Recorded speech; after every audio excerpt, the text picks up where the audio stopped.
This is Father Bonaventure Chapman. And this is Father Patrick Briscoe. Welcome to Godsplaining, Livesplaining. Thanks to all those who support us. If you enjoy the show, please consider making a monthly donation or some kind of donation to Patreon. Be sure to like, subscribe to Godsplaining wherever you listen to your podcasts. Watch that. Father Patrick, how are you doing? You look like you're in a beach house. It looks like it's a nice sunny place down wherever you are. So tell me about it. Godsplaining on the road. No, so as people who follow the podcast know, both my mother and Father Gregory Pine's mother were battling cancer. Mrs. Pine died this fall, and my mother, found some incredible treatment for her situation. So anyway, so I'm off with my mom, celebrating her 1 year clear. So I'm enjoying sun, as you can see. That's great. Even though I sat in the shade literally all day and the beach. And yeah, so that's what I'm doing now. How are you, Father Bonaventure? The semester's over, but it doesn't really impact you because you're still doing the doctorate full speed. Everyone else has ended their semester, and I am just in the middle of chapter 4. So it's just there's no real good, it feels like I should be celebrating, but I'm actually just writing. But I'll probably just ease back a little bit. I'll lower my expectations about what I'm going to get done in the next 2 months or something.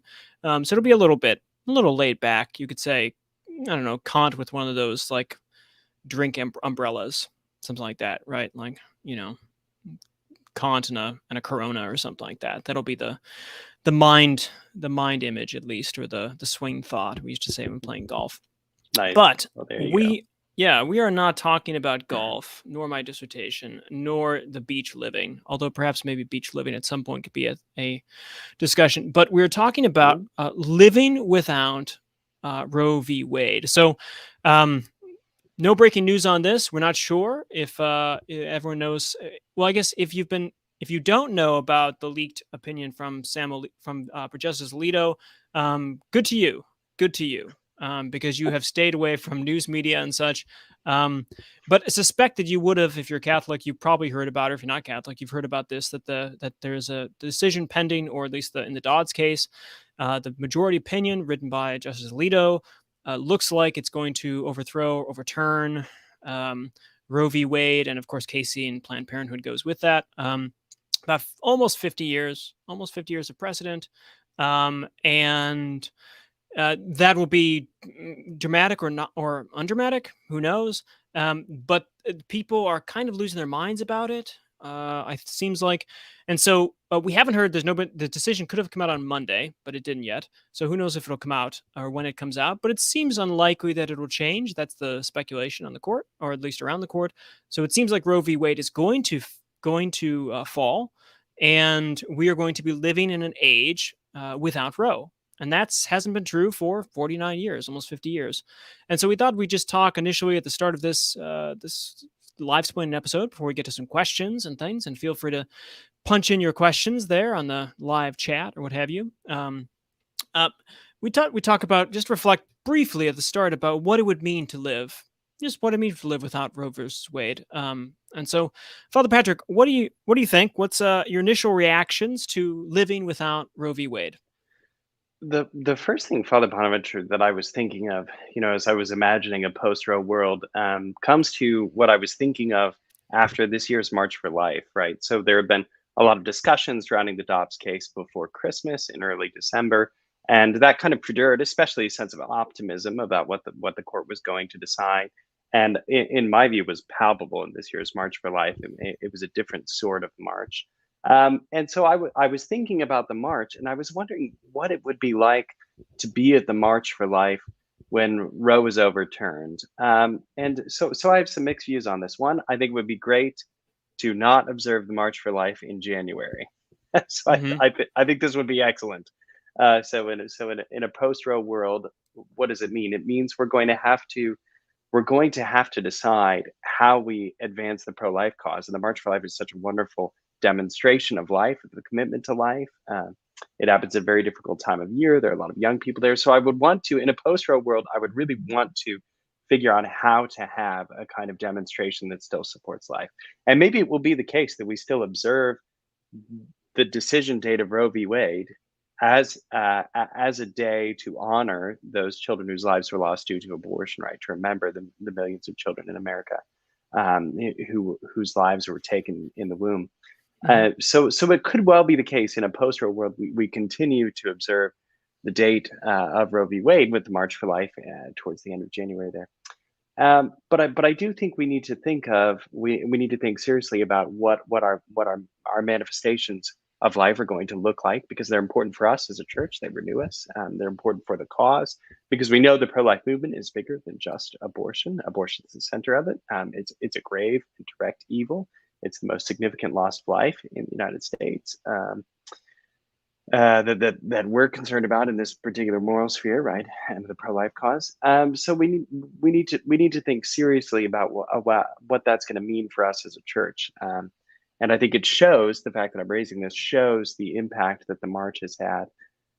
Of course, in a post-Roe world, we're going to have to work directly, legally, for state pro-life laws. I mean, this is the clear immediate impact, is that all of these states who put in trigger laws around 2018. I'm thinking of Rhode Island's was put in when I was a parochial vicar at St. Pius in Providence in Rhode Island, and it's one of the most difficult, just wild pro-abortion laws.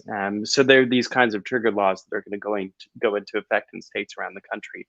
So we'll have to work very hard on the local level to advance the pro-life cause. And so I would say those are my two immediate comments. Thinking, one, on a kind of national scale, what does it look like for us for the pro-life movement, particularly thinking of what it's like to attend the March for Life and the importance of the march for the movement. And then secondly, to think, okay, how is it that we animate and support the local legal work to advance the pro-life cause on the state level, or even on a more local level? Yeah, those are really good points, especially about the state legal level, because repealing Roe v. Wade does not mean that abortion is illegal in the United States. In fact, it's possible that, well, it's it's certainly possible that you could make it more legal. That most states could pass, legislation says you can have an abortion anytime you want, even after some time after birth, I suppose, until at some point that becomes murder, I guess. So it's that there's still going to have to be fights about those who care about the pro-life movement, and in some ways that'll be harder because it'll be more diffuse. That what people have to be paying attention to local level. On other places, it'll be really Right. good because abortion will be outlawed as it ought to be in a civil society that respects life. So I think it'll be a mixed bag on that, but it's important, as you say, that to shift the mindset to the local, which probably requires more kind of rolling up your sleeves, and trying to get in there, and the messiness of that. And politics in the local is a politics with a face, whereas politics in the national level really is faceless in many ways. So it'll definitely shift how the pro-life movement works to a more subsidiary Right. model, which would be interesting. I think, to me, the interesting reflection is this will be a win in a way for the pro-life movement, but I don't think it's really solved the fundamental issues. It's not. It's. I mean, it's good to celebrate the fact that we no longer have this court precedent for all sorts of reasons, but it's still, there's still plenty of things to do in terms of getting people to think about life in the right way. Um, for so long, it seems like when I've talked to the pro-life argument, and pro-choice people, it's pro-life. Oftentimes, we think it's a matter of just a question of human life and the protection of human life, and so we say basically, hey, you shouldn't be allowed to murder your child, and it's objectively true that you shouldn't be allowed to do that. But the majority of people who are pro-choice don't think they're doing that. Now they can be Right. helped to see that. They can be helped to see, like, and that's what ultrasounds are doing. I think the Knights of Columbus did a great job of having these ultrasound, like, trucks driving around, and so you could get to see that within 8 weeks, 15 weeks, sure looks like a human person, this is human baby. Like there's no, this isn't turned into a fish. This isn't turned into a cow. This looks like a human person. So therefore, this sort of thing. But I also think we need to take and move out to a broader perspective, the cultural perspective, about realizing that there are a number of people who feel like their rights are being infringed, and you don't have a right to kill someone, and we know that, and they should know that too. But also the sense of even the setting up the framework in terms of that kind of right to life versus choice, I think gets a sense that we buy into the idea that motherhood is a burden. It's like something that you just have to put up with. If you're a pro-choice person, you say, I got pregnant and I shouldn't have to put up with this. It's too much of a burden because it hurts my career, X, Y, and Z. And on the pro-life side, sometimes we say, no, you're pregnant, therefore you've got to put up with it. You've got to, Right. and so you have, it's a question of rights, of whose rights trump each other. And I don't know how productive that's going to continue to be, nor do I think it misses another point that we should say. Maybe it's not a burden. Like maybe having a child is not an undue burden. Maybe getting pregnant and being a mother is not something you have to get through so you can then live your life well. So it's a thing that we just kind of have to get through there. But that language, that's a bigger cultural shift. And I just think we have today gotten rid of the idea of motherhood and fatherhood as like serious vocations that are tied to the sexes. And I think we ought to think more about that as a whole perspective and start thinking how we can get people to stop thinking of it as a pregnancy as a burden that you either have to put up with because it's an absolute right, or that you can get rid of because it cuts against your right to success. But somehow convince people that being a mother is a really good thing. And I don't know how that works. I guess it used to be. Surprisingly enough, this is a time where we're more feminist than ever, and yet at the same time, we support mothers the least, it seems to me. So having that conversation, just trying to shift it to the sense of getting people to stop thinking of motherhood as a burden, but as a vocation, and supported in some fashion, such that it's not rights clashing against rights, the rights of the mother versus the rights of the child, but rather it's an occasion for a vocation and a situation of a family. And that's a bigger sell. But to be honest, I don't. If we don't if we just live in this autonomous, individualistic kind of rights against rights model, who cares at the end of the day? It's not going to help save society. Our birth rates are plummeting. We don't have any sense of stable societies or families anyway. So I think the right to life issue has to be about the right to family issue, or not even right to family, but just the family issue. I think that's where we need to kind of go to. That's right. That's right. The example that I want to give, to just back that up and to kind of merge these points, the right to family issue, and that the right to life involves a kind of shifting of mentality, is that several of my parishioners at St. Pius decided that they were going to be pro-life enough to welcome pregnant mothers into their homes. They had several grown children, they had empty Mhm. bedrooms, and a few of them have done this together. And that's really an extraordinary testimony. And you say, okay, well, what good is it going to do? Even the most generous of these is going to host, maybe 4 or 5 mothers, I suppose, over a couple years. It's not that many women necessarily. Um, on the other hand, it's life changing. It certainly changed them. It's Mhm. bound them to these mothers and to their children in an absolute way. And I think that gets to more of the shift that you were subtly using in your language, Father Starry Decisive Venture, Mhm. which is that you shifted from the language of rights, from the legal argument, to the language of the church, which is vocational and cultural. And I think that signals a kind of mentality that we need to ourselves be attentive to, and to fight for, and that the fight for that begins with our own revolutions that are lived in our homes and among the people we know. Yes, domestic revolutions. Yeah, members of the family unite, which is fine. The family manifesto or something. There actually was a manifesto called. It was about, oh man, what, 15 years ago. It's called The Natural Family, a manifesto. It was put out co-authored Nice. by Alan Carlson, and Paul Marrow. So it was by Marrow was a head of it was in a Mormon think tank, and Alan Carlson's well known for kind of third way, kind of not third way's ministry, but third way kind of distributivism kind of stuff, chronicles and things like this. Okay. And he's a Okay. Catholic. And they put out this, which was the Natural Family's Manifesto, basically arguing, and it was beautiful, arguing the kind of two-parent husband, mother, and kids around, and just the traditional kind of, I mean, you sneer at 1950s model, but their statistics are brilliant, psychological studies and economic studies and such, and really pushing forward that the kind of breadwinner, homemaker, many kids around model. And it was a charming, it's beautiful. I still love it. As a short version of it you can find somewhere, but then the book form is 150 pages, I think, and it's really, the Natural Family Manifesto. I think I should revisit it. It's a beautiful vision that I think Anthony Esselin, Professor Esselin, was talking about these kind of things too. So you read any of his kind of stuff, and you get this new family mentality. And I think that's where we ought to start talking about that at some point. And that's true for us preachers too, is we need to preach family from the pulpit and talk about the goods of domestic church, and getting back to that.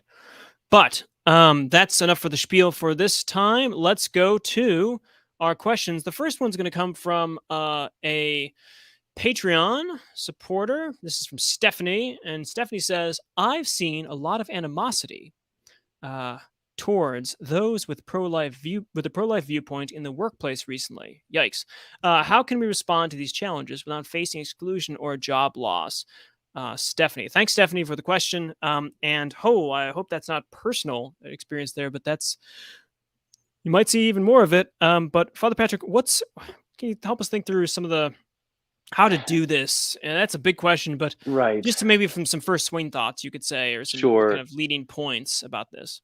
So some principles I want to say, right? I want to talk about, because just as an active priest, right, in ministry, I got a lot of questions from people in HR when companies were announcing these policies that they were going to pay for abortions to take place out of state. What does that mean for the thinking Catholic? So one of the things that we have to be assessing with any moral act, right, is how close we are to an evil. This matters in Catholic theology because there's a difference between formally cooperating in evil, which means accepting the evil intention of an act being done, and not, right, and then having some kind of material cooperation with an evil, which would mean providing some kind of labor or matter or supply to an evil end. And then the proximity of that kind of cooperation matters, whether that cooperation is remote or whether it's immediate, whether it's much closer. And so when we think about policies that are being enacted in the workplace, I'm sorry to be sputtering here. I'm very animated about this point. When we think about policies that are being enacted in the workplace, it's important to assess those qualities and to make a decision in one's conscience. How close to the evil being done are you?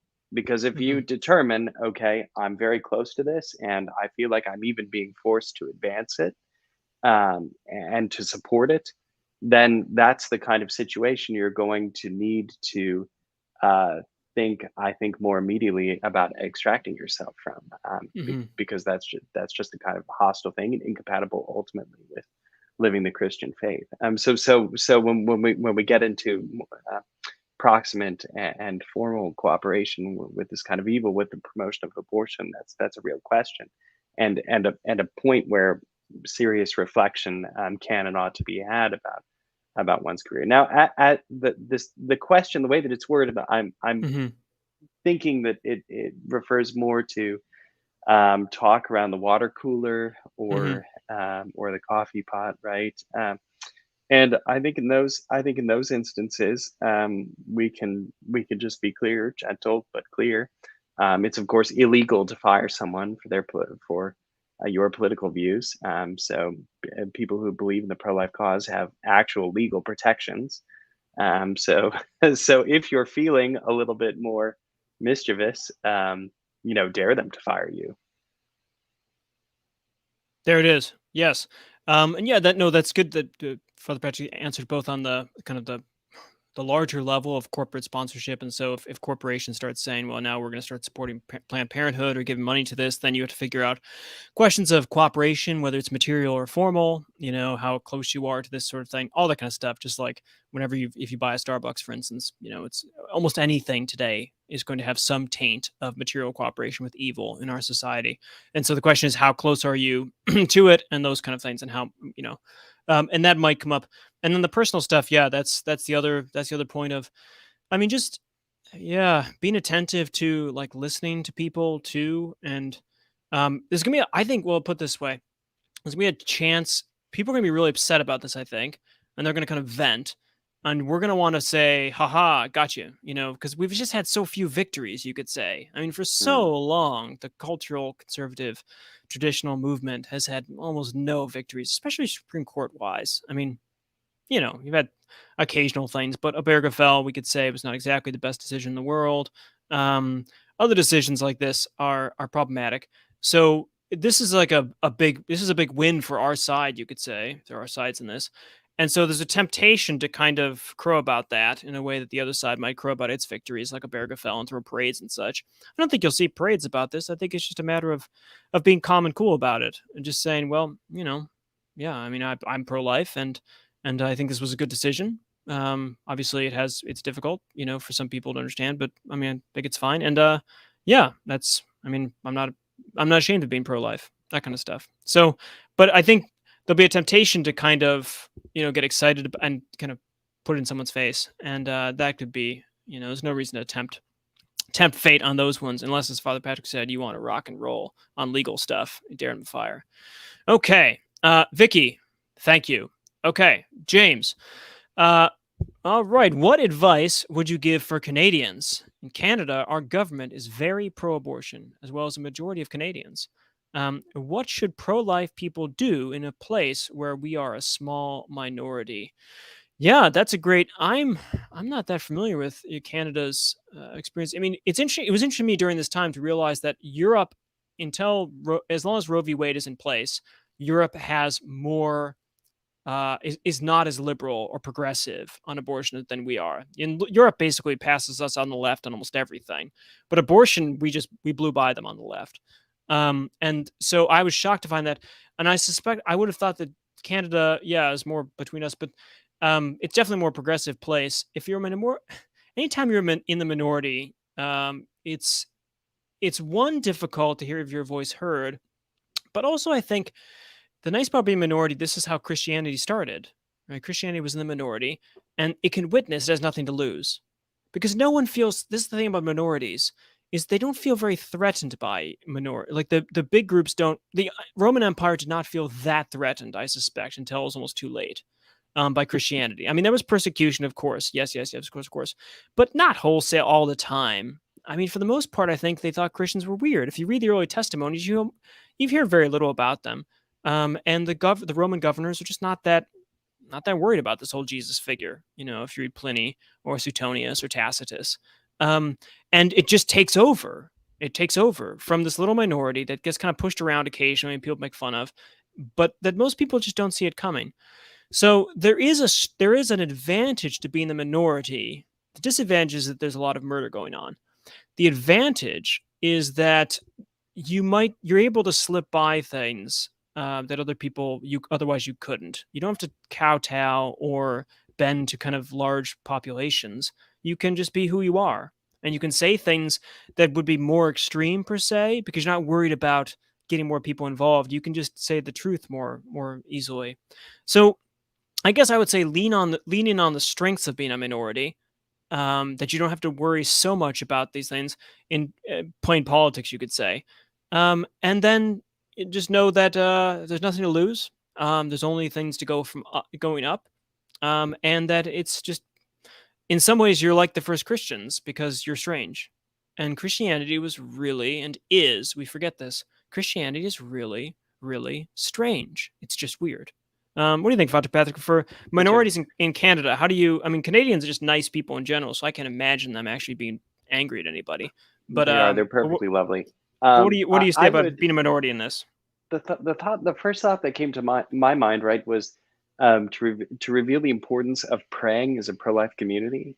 Doing things that are particularly that are connected to prayer, right? To bringing that community that holds these beliefs together, so that they can be nourished together by the Lord.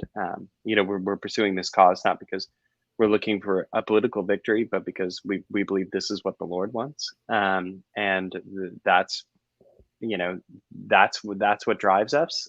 So rejoice in Him, the one who has already won the victory, right? So I think there's great. I've always found great consolation in gathering with Christians for prayer, and I think that for us, in the pro-life movement, that's at the heart of what we're doing, and I think it should be too, particularly in places where we're a minority. So I would emphasize the element of prayer, and the second that I would emphasize is the possibilities of education.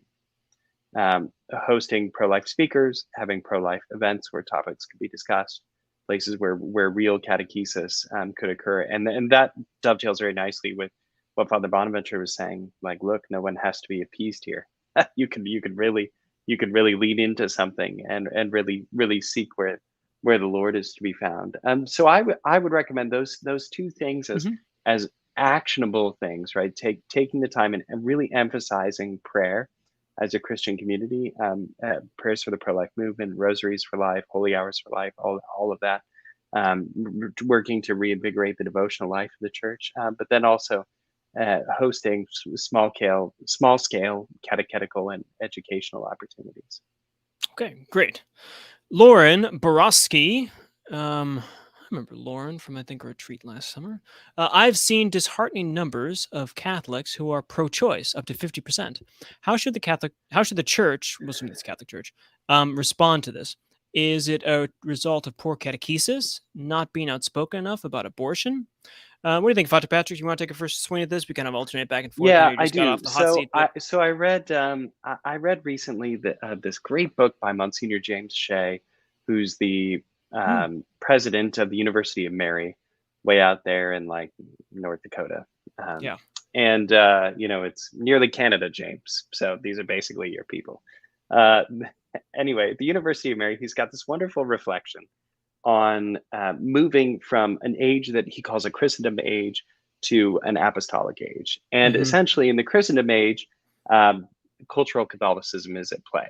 That the church can look a certain way because you have the majority culture supporting it. So for him, the Christendom age isn't necessarily a political reference. It's not necessarily the ruling party as such, but it has all of these elements of life that are just naturally kind of Christian. So that's the Christendom age.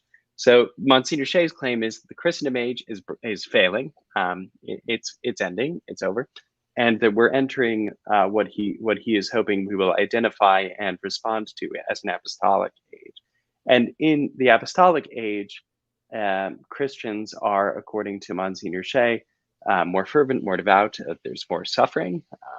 There's a lot more loss, but there's a kind of intimacy. And Father Bonaventure was referring to that a little bit, actually, in his answer to the last question, something like this category of the apostolic age.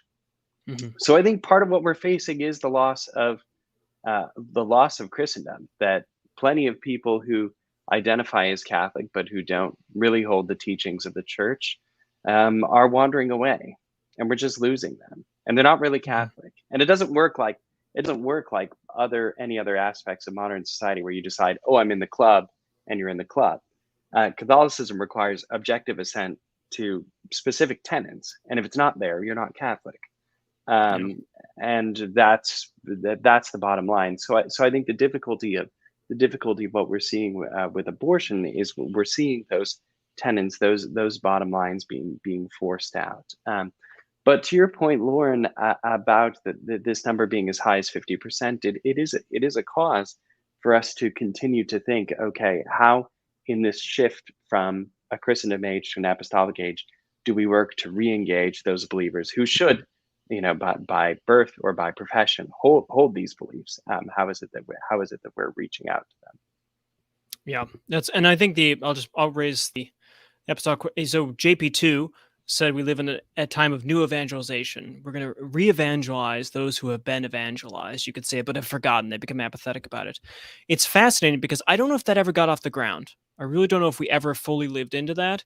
But in some ways, I wonder if we're actually, as Father Patrick talked about, we just blew past that. We missed our opportunity to re-evangelize. So like, it's not the new evangelization. We're just back to good old-fashioned evangelization. Like, we're not amongst people who are post-Christians but still remember, and so we have our own tasks. But we're with pagans again. We're with people that literally don't know what's going on and don't have any, like, don't know anything about scriptures and such. And we just, because it's been forgotten. And in that sense, it just shouldn't surprise us that even Catholics who are not, haven't paid attention, haven't thought about these things, but have paid more attention to the culture around them, are so highly. I mean, majority of, I mean, like, there's a good amount of Catholics that don't believe God is a personal God. I remember this. You go to the Pew Studies and just get depressed as all get out in these things. Or like the Eucharist. This is why I think part of the reason why we're doing a Eucharistic Congress thing coming up the next 3 years, talking about this stuff, is because a majority of Catholics, I think it's a majority, it's over 50%, don't believe in the real presence. Like, 69% according to a Pew 69%. survey. Incredible. Yeah. And I mean, contraception, let's not even go there. That's like 98 or something, whatever. Maybe it's 95. Who knows? But, okay. So there's a lot of work to be done, which is great. It gives us stuff to do. Okay. So let's do, TP Rosario in Archdiocese of San Francisco, Speaker Nancy Pelosi is barred from receiving communion. Yeah, that's probably right. And many other bishops supported that. I think they're 10 or 12, whatever. For me, that's great. Good for you. That's good. It is good. It's always good to support bishops. But not the Archdiocese of Washington. Correct. This canon law, in quotation marks, confusing. It is confusing. Canon law is a confusing thing. Now, so I think the question here is so I assume the question is, well, Cardinal Gregory has not banned Nancy Pelosi from communion. You could say the Archbishop Corleone in San Francisco has. There's something to do with canon law, is I think what you're asking. And the question is yes. So canon law is about the proper pastor of a person, so who's under their charge, and it's the person who lives in your parish. A parish is defined by which parish is by your domicile or quasi-domicile. Fancy words, but basically where you pay taxes or where you live, this sort of thing. Nancy Pelosi is Speaker of the House, but she is representative from California, San Francisco. So that is her domicile. So her proper pastor, bishopric-wise, I don't know what her particular pastor is, but her proper pastor is bishopric-wise is Archbishop Corleone. And so he's in charge of the care for souls. Cardinal Gregory is accidentally, in a sense, in care for, because she's in a sense like on vacation here. I don't know. It's tricky because obviously senators and representatives of Congress live here in a sense a lot more than others do. But for canonical purposes, from my understanding of it, her domicile and proper pastor is in San Francisco, and therefore he has the care of her soul such that he can extend this. Now, that doesn't mean that Archbishop Gregory or Cardinal Gregory can't say something like support him and concur or this sort of thing, and he hasn't done that for reasons. Who knows? Let's think the best, for whatever. But it's not in a sense his role to ban her from communion, because what he's not really banning her. He's saying do not present yourself for communion. So he's telling for the good of the soul, and then she then presents herself and with excommunication involved, that have you. So I think the canon law thing is the domicile, and Cardinal Gregory has not weighed in on this yet, as far as I know. He generally takes a bit of a he did this with Biden. Now, President Biden, I think, actually does reside in his domicile is the White House. So technically, Biden is under Cardinal Gregory's pastoral care. So what Corleone has done to Speaker Pelosi is something that is in the ambit of Cardinal Gregory's pastoral responsibilities. But he hasn't done those things yet. For what reason? He's actually a pretty pro-life guy. So we'll see. Any thoughts on that, Father Patrick? I do want to weigh in on that a little bit, just to say that Cardinal Gregory's posture seems to have shifted a little bit from Cardinal Wuerl. So that does seem to represent a bit of a sea change. Cardinal Wuerl did indicate that he would support what the local ordinary of a particular politician decided. Okay. So we can see a difference in approaches, at least in what was said publicly, between what Cardinal Wuerl said then and what Cardinal Gregory is saying now. I do think it's difficult to not see clarity and to not see uniformity for us. Hmm. That's painful. That I find that very personally frustrating. And I do think that we've hit a moment where people are asking kind of the classic questions about Catholic politicians. And one of those is, why would a politician be subject to greater scrutiny Mm. than any other Catholic? And I think that's an important consideration to raise. I know that's not really what the question is, but I just want to put it out there, right? Because Hmm. everyone is sort of saying this in their to use Speaker Pelosi's phrase, kitchen table conversations. I think that it makes sense that we insist from our leaders clear and ask of them clarity with respect to Catholic teaching in the public square. And so this is what we've always asked of Catholic politicians, um, and we've not seen that clearly demanded in the United States for some time. So this is a moment where we've had this kind of latent expectation and it's not been enunciated, and now it's been pronounced for the first time in a very long time, and it's causing people to raise questions. Um, Yes. so And I think I there'll be did want to more. say that Yeah. I did want to say that culturally, right now, that Yeah. this is part of the uncomfortable moment that we're in. Yeah, and I think there'll be more to come when the Roe v. Wade or the Dodd's decision, I should say, comes out. I think there'll be more, as we talk at the local level and stuff. I think bishops are going to get more involved in this, and in some ways, I think that's all to the good. I mean, we're not, yeah, the Catholic Church, the bishops have authority. The Church has authority over some faith and morals, and that would be included here. So it's nice to see Archbishop Corleone kind of jump in on this one. That's great. That's great. Okay, Michael Nix Jr. Should a Catholic be pro-life with or without exceptions? If exceptions are okay, then which ones? All right, Father Patrick, what do you think? Pro-life with exceptions or without exceptions? So my understanding of being pro-life means that it's wrong to take innocent life. Hmm. And with that understanding, I would say pro-life without any exceptions. That seems Um, fair. Yeah, this question. So this is a good question. That's so there is something called what people call the seamless garment. This was big in the 70s. That if you're pro life, like you're across the board on things. So if you're pro life in everything, and that means that includes they use the pro life thing for like I don't know social justice issues, but also like capital punishment. That you're against taking life no matter what. Um, war, pacifism, this kind of thing. And I think it's a helpful to distinguish that, as Father Patrick did, between innocent life. Pro-life is really about protecting the innocent. The innocent. The other questions you might, I mean, the Pope's weighed in on capital punishment. You might have thoughts about war, this kind of thing. Those are separate issues. Really, the issue of pro-life is about innocent life, which does have a thing with war about collateral damage and all that kind of stuff. But generally about abortion, you could say, life of the womb. Now, within that, if you focus on that, you might say, well, with exceptions, because of course, the general move is to say, well, we're pro life, you might be pro life, but, except in rape, incest, and, life of the mother, like these kind of three classic things. So that's a reasonable compromise, you could say. And, and on that one, I think we also have to be exceptionless. So that, yeah, rape and incest, whatever number they are. I mean, it's, if a life is a life is a life, life is a life. Okay, we're just committed to that. That principle.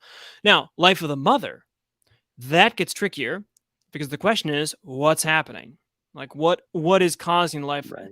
So, is the sense of like it's about pregnancy is about to happen? You're in the hospital on delivery day, and there's a block, and so it's a question of like, mother might die in the process. Okay, that, or is it even further back? You could say, and is it like an atopic pregnancy? So the egg is attached to the wrong place, and this is going to that it's going to kill the mother, um, regardless. So it's damaged the fallopian tubes, this sort of thing. Okay, those are really complicated cases, and with those ones, you're going to want to you get involved with. This is classic. Welcome to new natural law versus Thomistic natural law, counts of intention, what is a moral Right. act. This gets really complicated. You say, like, now can I can I remove this, which will of course end the life of the growing child, but I'm not intending to do that sort of thing. This gets very complicated. So I would say if the exception means that are there some circumstances in which one can terminate a pregnancy or for the life of the mother, sake of the life of the mother, Catholics are disputed on this, and both I think within doctrinal grounds. Like you can be, there are certain situations. So think of John Finnis and Robert George and others, and there are cases where it's complicated, but in general, I'd say let's go ahead and it's just there's no exception. There can be That's no right. there can be no unprincipled exception. We'll put that That's way. right. And I do want to say, I didn't even think I of course I should have intuited that's the thing that people are talking about. So that's the forefront of people's mind. But that's not what I I don't know was if it thinking. is. I was thinking of the shape of the pro-life movement, right? Yeah. But exceptions within allowing for abortions in certain circumstances. Okay, I understand how that would be a question. But the thing that occurs to my mind is it came up, right, whether or not Catholics could support laws that largely outlaw abortion, so laws that would provide for this. So Mm-hmm. whether or not a Catholic could, in good conscience, Oh advance yeah. a law that makes abortion illegal Except for these except cases. for certain circumstances. And the answer, this was asked under John Paul II. The answer was yes. Mm-hmm. Under the principle of incrementalism, like this is better than abortion under any circumstances, all the time, on demand. Yeah, it's So moving in the right direction. I did want to say that too. So we need in the pro-life movement, we need to not feel like this is an all or nothing game as Mm. we're working politically to increase the pro-life nature of our laws and culture, that we can make advancements even if our end game is actually all or nothing. That's don't let the perfect be the enemy of the good. It's Yes. just one of those important things to remember. So yeah, that's a good point. Okay, James Natal, thanks for advice. Fantastic, James. Keep going, hanging out in Canada. That's great. We love you, Canadians. I got mistaken for Canadian the other day when I was preaching. I Wow, grew up. that's terribly It was thoughtful. awesome. I grew up in Yeah, that's Buffalo very and I loved nice. it. And he said, "Are you from Canada or near it?" And I said, "Well, I spent summers up there." So usually I say A at some point, but yeah, I figured it out. Okay. I'm gonna butcher your name. I'm sorry about this. This is A Antior and Tenor. With globalization comes globalization of liberalism in countries where it is predominantly conservative. Some U.S.-based companies are here in Asia are giving benefits (quotation marks, very nice) for the first time in the company's history, undermining the dignity of the human person. The benefits of sex change very disheartening. I hope that Dominicans increase the number here in Asia. All right, last things first. Yes, in Dominicans increase in Asia. Well done. It is. This was true for Africa too. I mean, Right. when you get the West, you get all the West, and all the West is not all the good West. Yep. So it is extremely disheartening. This is the Bill Gates Foundation kind of stuff. I mean, this is the Africa. I mean, Pope JP2 fought a lot against this stuff, the contraception, the stuff, and the AIDS programs to Africa struggling with AIDS, and so the solution was, well, just give them contraceptives. And it's like, now hold on a second, is this really helpful? So it is true. You get when you get the West, you get the West. And I wish that wasn't the case. And I wish we could export just the good West, but we can barely get the good West here. So I apologize on behalf of the West for sending our garbage to you. All right. Let's see here. TP Rosario's got another question. Can the USCCB bar Pelosi from communion, making it effective in all dioceses in the United States? Pelosi's making a mock of Bishop Corleone and the whole church. Yeah, what's new in there, though? But by supposedly receiving communion in Washington. Yeah, I don't know. People get upset about that. She's a joke. I mean, she's going to make a mock of anybody. Can the USCCB do that? No, I don't. The USCCB is the primary pastor is the pastor first, and the bishop, and then the pope actually has universal. He's the universal Yeah, I was pastor, just so he's going a to say, if direct. you He could do it. there's actually a lot of limitation on what the USCCB could do. People think that there's like a clear It's like a hierarchy, hierarchy like of it's like like, it's oh, the bishop, cardinals. and then archbishop, cardinal, USCCB, then Nah, pope, it's just a and party that's they not get really the together way that it sometimes. works. Yeah, Yeah, it's the way the church is structured is really the local bishop, the diocesan bishop, he's under the and the pope. Bishop of Rome, the Yep, Holy that's it. Father, and that everything else in between is kind of honorific or has a particular place in the Catholic hierarchy. So in that point, we can clarify that recourse would be directly to the Holy See, directly to the Holy Father. Yeah, that's right. Exactly right. And tenor. I'm sorry, I'm butchering your name.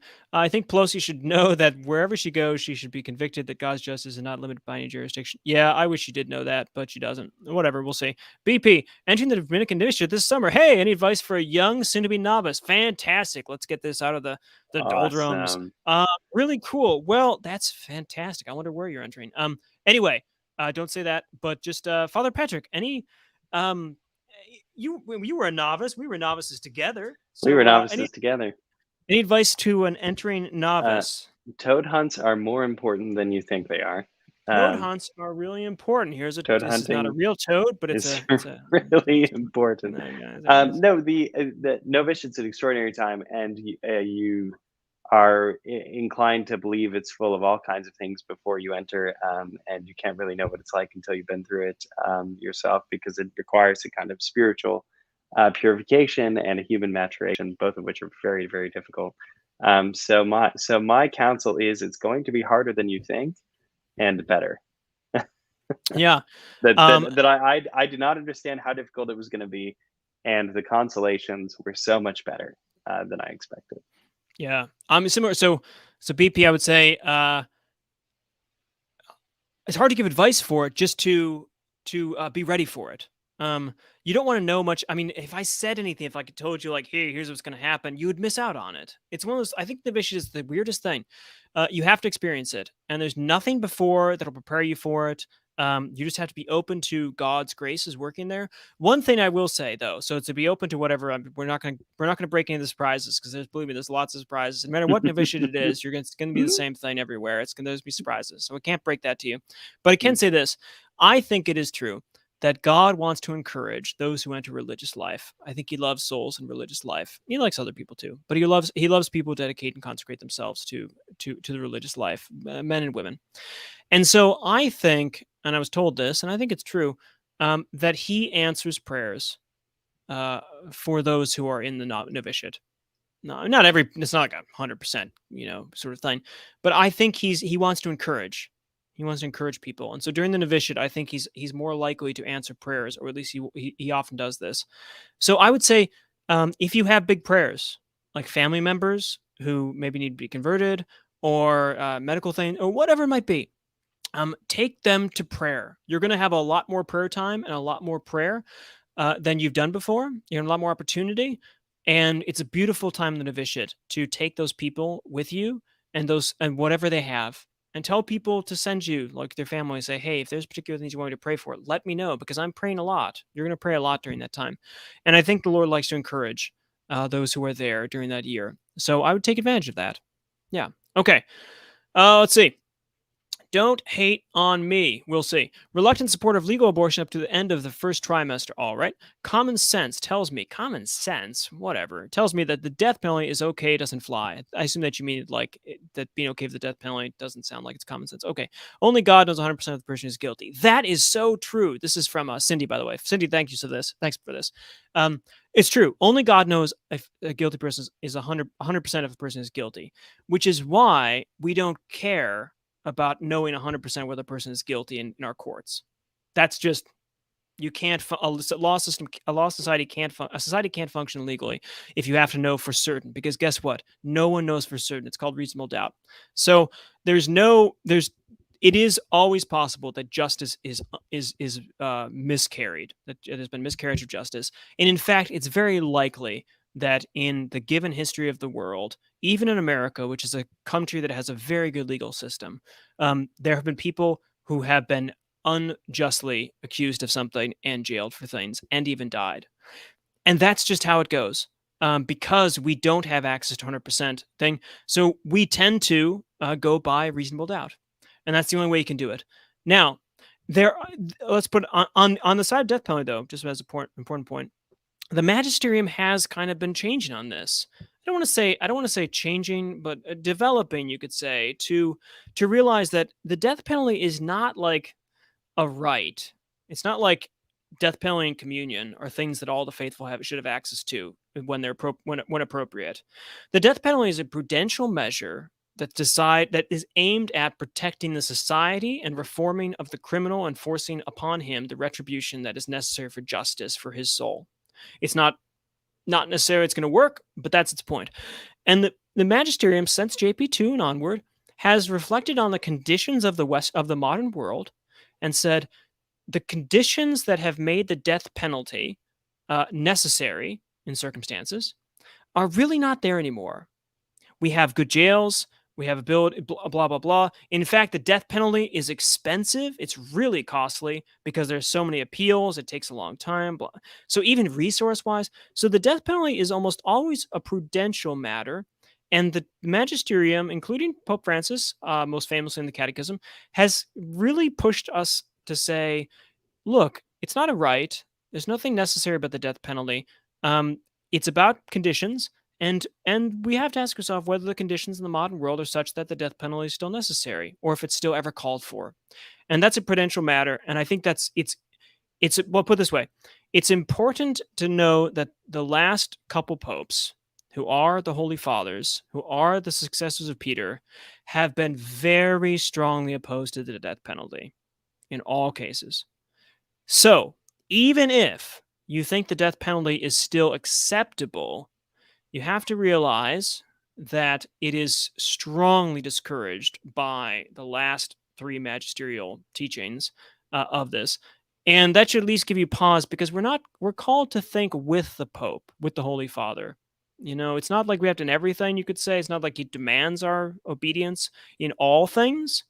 But with the moral teaching, even in this kind of stuff, it's intended. So it's a yes, that sort of thing. On the first trimester thing, yeah, I mean, still a child. All right, Father Patrick? Yeah, the same. And I would say, for the point of the first semester thing, let's say that most of the laws that we're going to get in certain states are going to allow abortion up to the end of the first trimester. That's a compromise that is more rigorous than what we had before. So the pro-life movement should be excited about this. And part of that part of this relates to what I wanted to make about the argument for incrementalism, that making stricter pro-life laws as we go benefits the movement, benefits the country, and helps truth to reign. Oh, we should say quickly. So Nancy Pelosi, by the way, Speaker Pelosi, she does sometimes trot out, and I think Biden does. President Biden does Oh, this the too. Aquinas argument. The Aquinas thing. So Aquinas does not believe Yeah. that it is a human soul until quickening. So 40 days or whatever. It depends how the Aristotelian biology works. So he doesn't believe that it's initially a human soul, right? So that you trot out Aquinas on this issue, and you say, well, Aquinas would have been okay with abortion for the first trimester. Not true. Would have been okay with abortion, not at all. But because it's about abortion is about the potency to become something. He has a very strong. People just don't get the potency argument, but potency No. is a real thing. So even though that it's not a human person yet, there's potency into it. The other thing is that it's based on the science of his time. The question is if Aquinas knew what he knew about DNA today and about the replicating the genome and about what it means to be a life form, would he still believe that there's quickening, like a soul entering later, or would he believe that because he believes that the soul enters later because the matter is not yet ready for him, right? But we just know a heck of a lot more about prenatal matter. So the question is what he would say is sufficient for matter being ready for ensoulment? Is that early on? And if you read a book, there's a beautiful book by Charles Taliaferro, no, Christopher Tolfson, I think, and Robert George, called Embryo.